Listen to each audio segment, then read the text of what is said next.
Баршаңызға қайырлы күн. Сіздермен бірге мен Айнұр Салбекқызы. Сіздерге бүгін 30 минутта дайын болатын әдемі дәмді тағам дайындап үйретемін. Ол үшін фарш керек.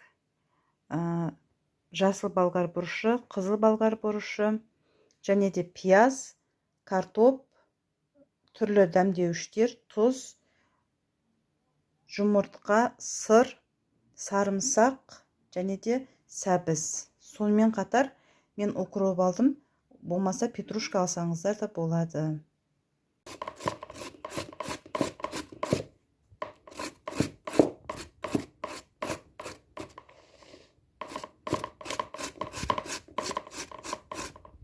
Мен картоптың бәрін осылай өткізіп алдым. Өткізіп алғаннан кейін картопты жақсылап тұрып сығамыз. Суының бәрі астына түсу керек.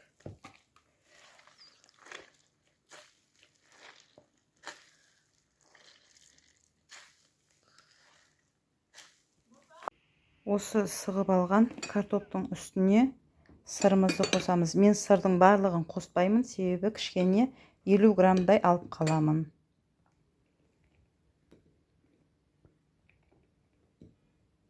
Бұның үстіне жұмыртқаны саламыз.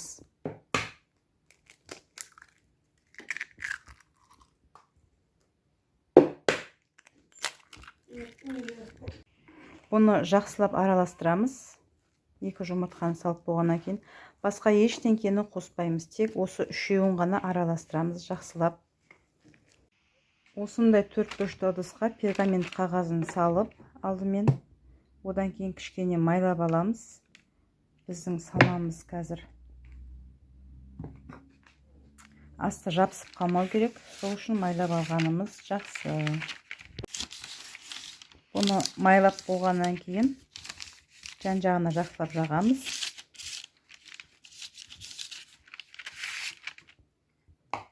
Оның үстіне біздің салмамызды саламыз.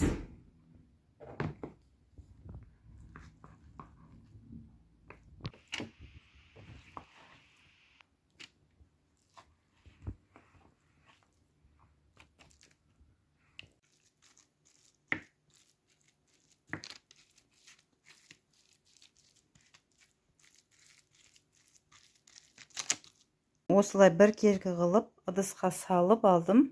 Енді бұны духовкада 180 градус ыстықта 20 минут пісіріп аламыз. Қызып тұрған табаға бірінші май құйып аламыз.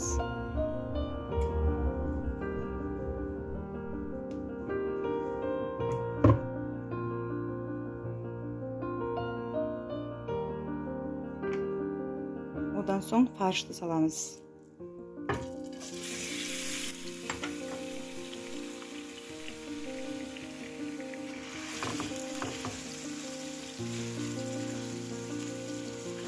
Жақсылап қуырып аламыз фаршты. Табаның астын бәсетіп пияз саламыз үстіне. Енді үстіне сәбіз салып, тағы да араластырамыз. Енді осының үстіне бір ас қасық томат паста саламыз.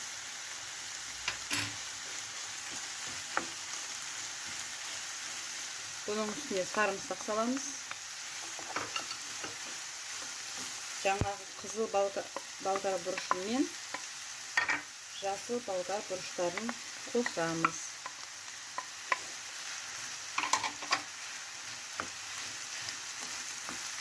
Жақсылап араластырып тұрамыз.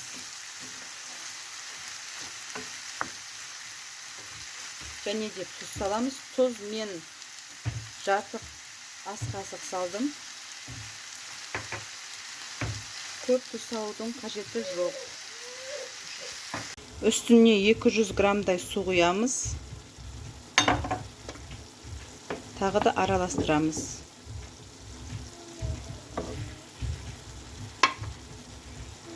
Үстін қақпағын жауып қоямыз бетін. 10-15 минуттай осылай булану керек. Біздің рулетіміздің негізгі бөлігі де дайын болды. Салмамыздың жаңа суы тартылып, әдемі болып пісті. Қазір осыны Rulletimizin üstüne salamız.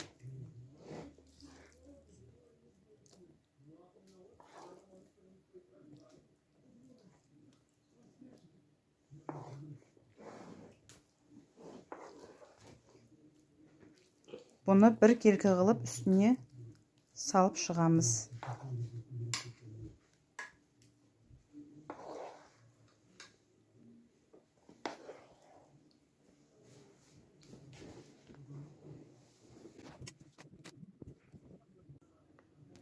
Rulletimizді орап аламыз.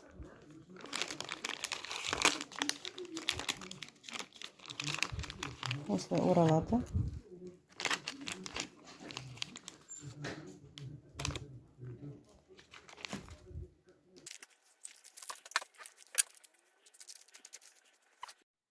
Міне осылай болып рулетімізді әдемілеп орап алдық.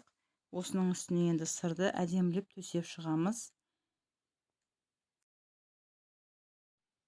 Укропты алып, осының үстіне оны да төсеп шығамыз. Укроп хош иіс береді, әрі сәндік те болады. Енді бұл рулетімізді микроволновкаға салып алсақ, 5 минутқа үстіндегі сыры ериді.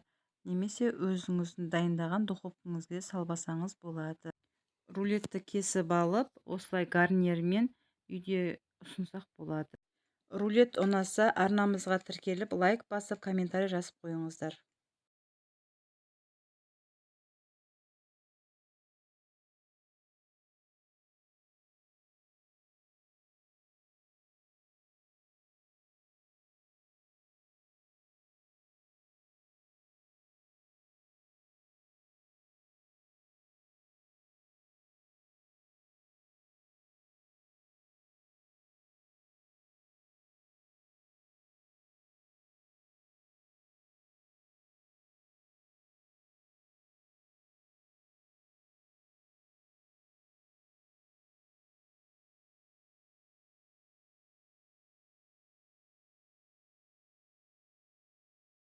Гарнирге күріш қойып берсеңіздер де болады. Үйдегілеріңіз қуанып қалады.